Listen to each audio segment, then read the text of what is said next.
Rex Ryan tried to make Shedeur Sanders the story and got burned by it. For weeks, media voices have twisted every move Sanders makes, turning ordinary moments into fuel for controversy. So when Sanders stood before the press and mimed his answers, it wasn't frustration. It was a masterclass in control.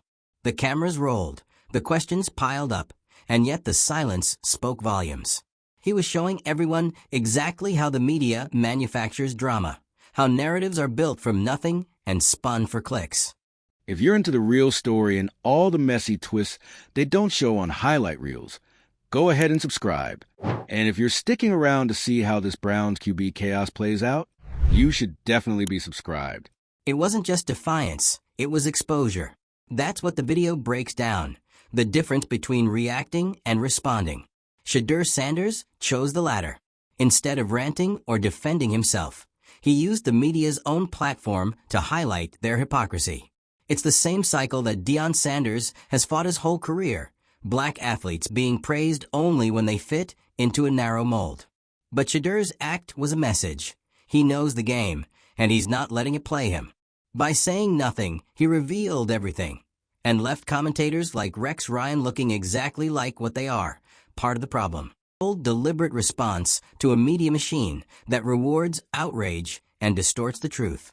In a room designed to provoke a reaction, Sanders gave them a mirror. That's what made it land. This wasn't some TikTok stunt or petty Gen Z defiance. It was a calculated exposure of the entire playbook sports media uses to turn rising black quarterbacks into controversial figures.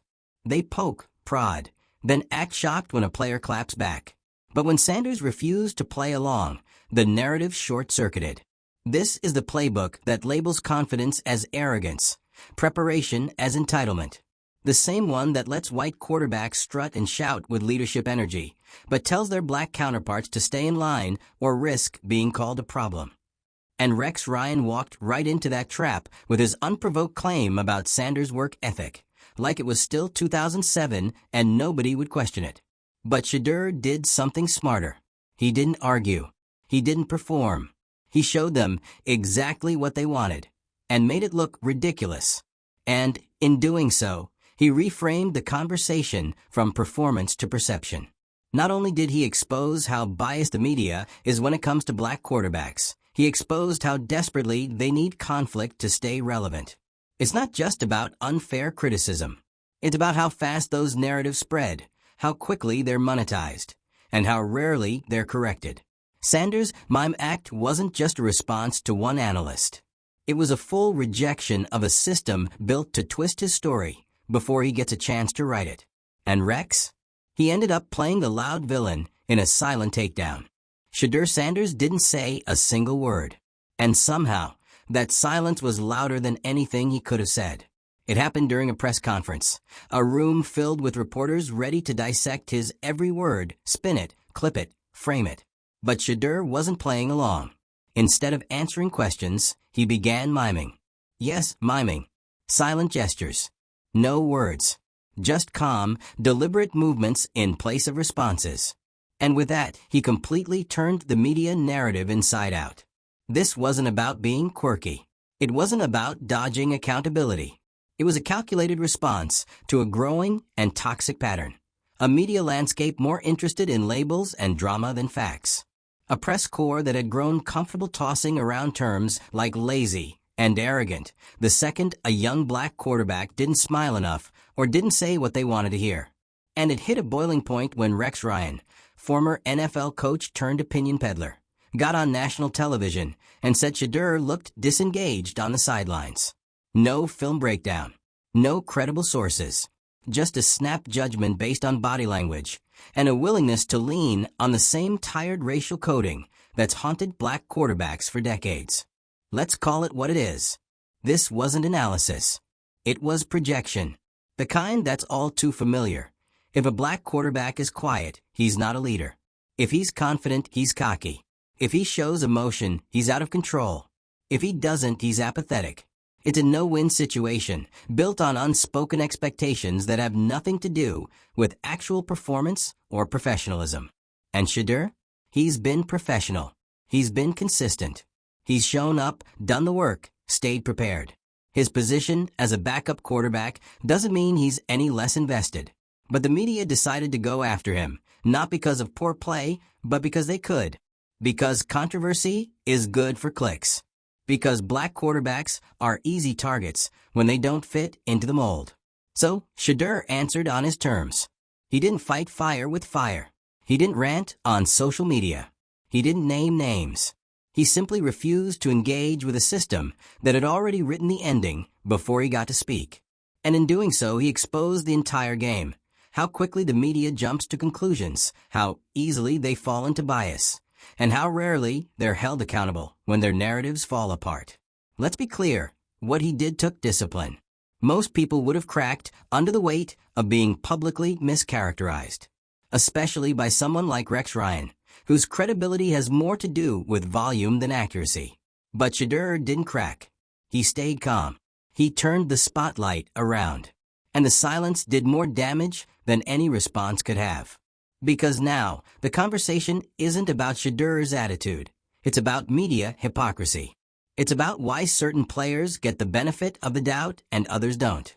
It's about how coded language continues to shape public perception and how much damage that really causes. And this isn't just about one press conference.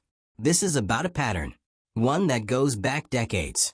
Black quarterbacks being labeled athletic instead of intelligent, talented but not hardworking, raw but not polished. Every year, it's the same cycle. And every time someone like Shedeur steps out of line, refuses to perform the way the media expects, those labels resurface. But this time, something different happened. Instead of playing defense, Shedeur flipped the script. His mime protest was more than a symbolic gesture. It was a moment of clarity, a way to hold a mirror up to the press and say, look at how ridiculous this has become. And it worked. The clip went viral, not because it was funny, but because it was undeniably effective. Because people saw through the noise. They saw the strategy. They saw a young athlete choosing to take control of his own narrative in a room full of people who had already decided who he was. And suddenly, the usual tactics didn't work. That silence wasn't empty. It was packed with purpose. It pointed directly at the media's obsession with drama, at how quick they are to build a controversy out of nothing, at how often they use players like Shedeur as easy targets to fill airtime and drive engagement. And most of all, it pointed to the racial double standard that's still alive and well. Because let's not pretend a white quarterback doing the same thing wouldn't be framed as stoic, focused, or media savvy. But for Shedeur, it was treated as disrespect, immaturity, a lack of leadership. The spin was almost immediate, but it didn't land. Because the audience saw through it this time. People are tired. Tired of the hypocrisy. Tired of the recycled narratives. Tired of seeing black athletes torn down for not fitting someone else's idea of acceptable. And Shedeur, by saying nothing, forced everyone to talk about exactly that.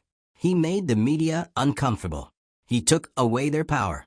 And now, every conversation about him has to include the fact that he didn't just sit silently. He exposed them in the process.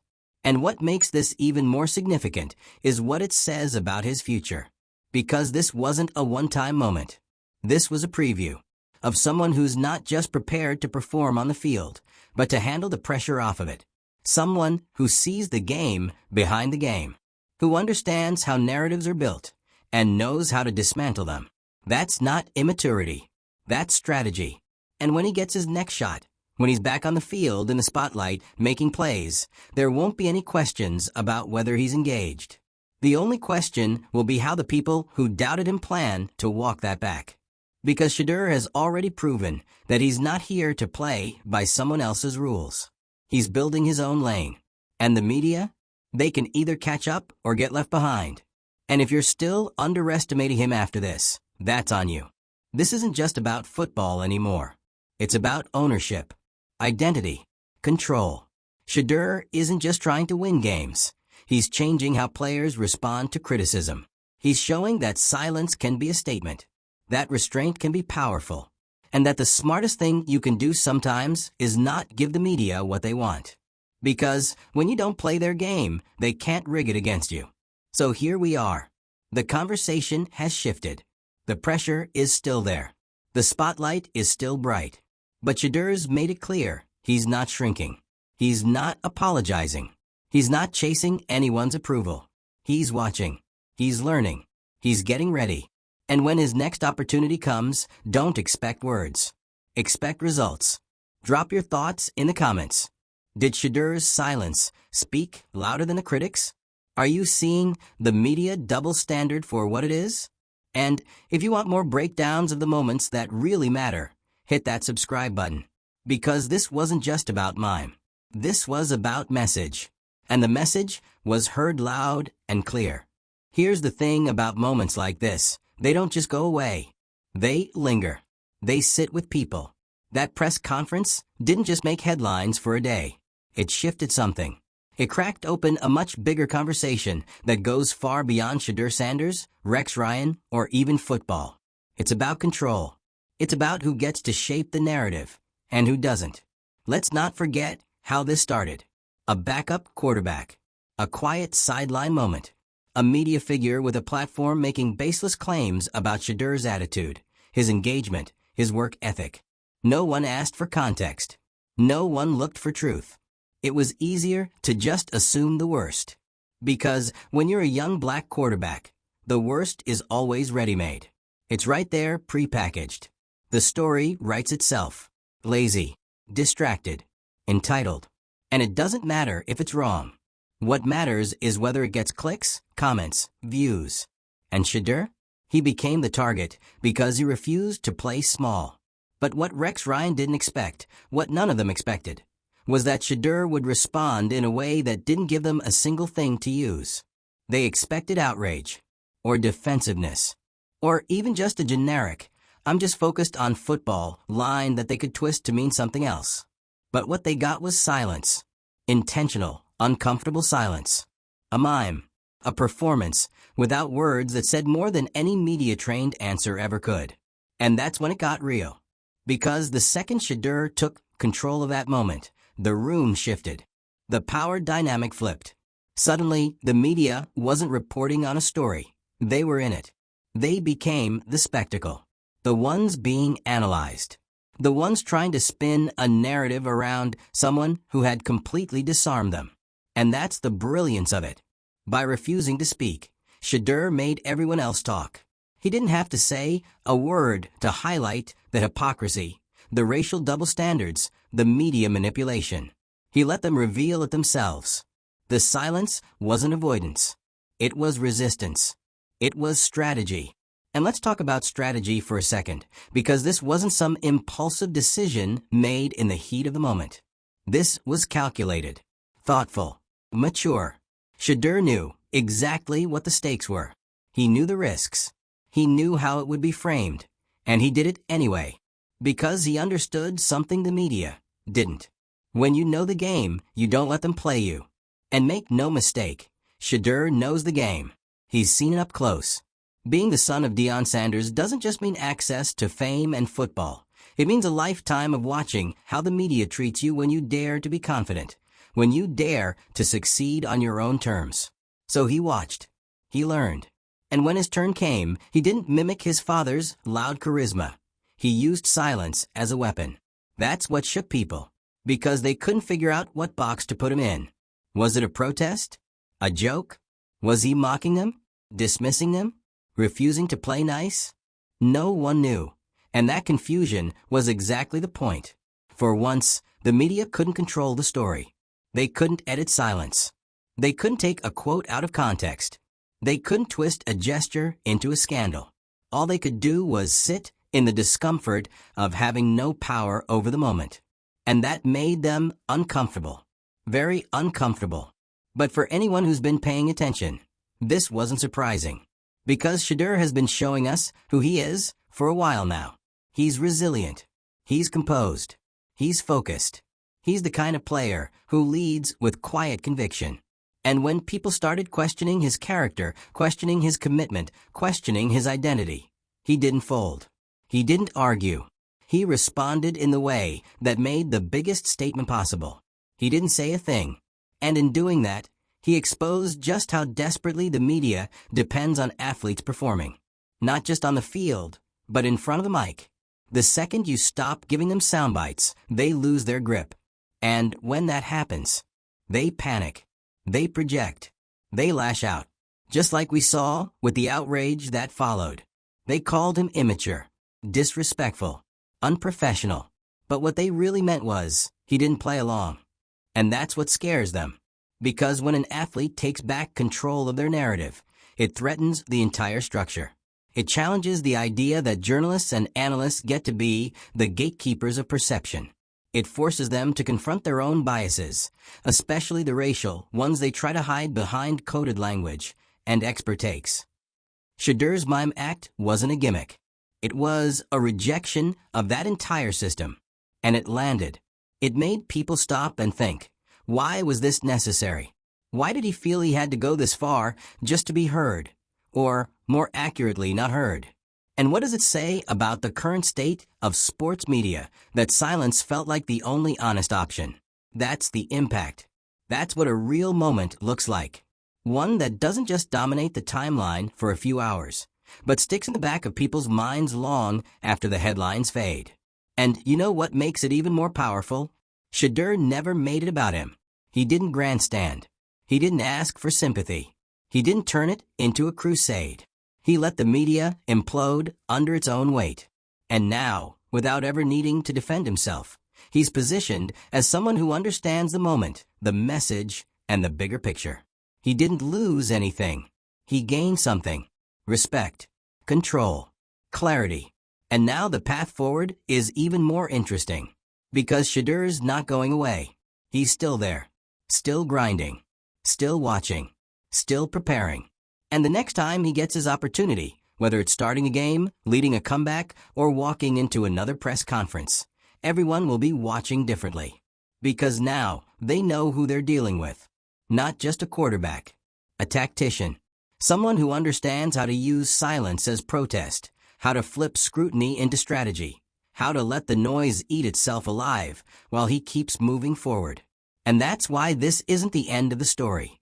It's the beginning of a comeback arc that doesn't just involve stats or touchdowns. It's about redefining what control looks like in a world that's constantly trying to take it away.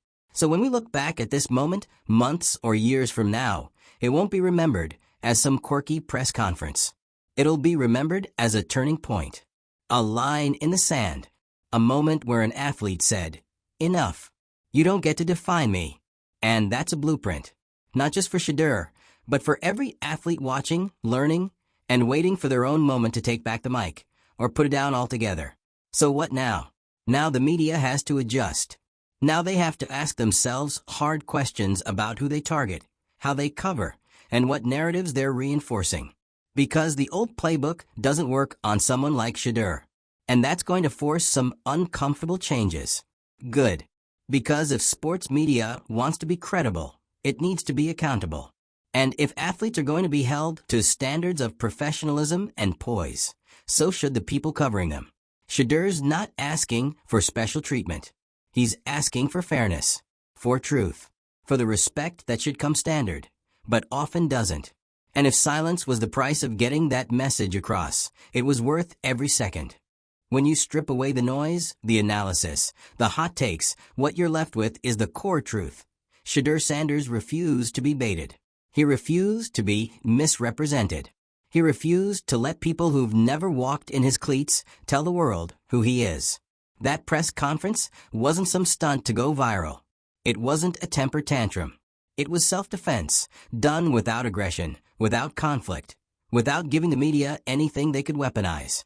It was a chess move, a silent one, and it left the people who thrive on chaos scrambling to figure out what just happened. Let's talk about what didn't happen. Shedeur didn't lash out. He didn't storm off the podium. He didn't point fingers or blame anyone. And still, the narrative spun itself. He's immature. He's disrespecting the press. He's not ready for the spotlight. But what they didn't say out loud, what was simmering underneath all those takes, was this: we lost control. Because when athletes like Shedeur reclaim their voice or choose to withhold it, the entire system feels it. The old rules stop working. The media no longer gets to be the unquestioned authority on how an athlete is perceived.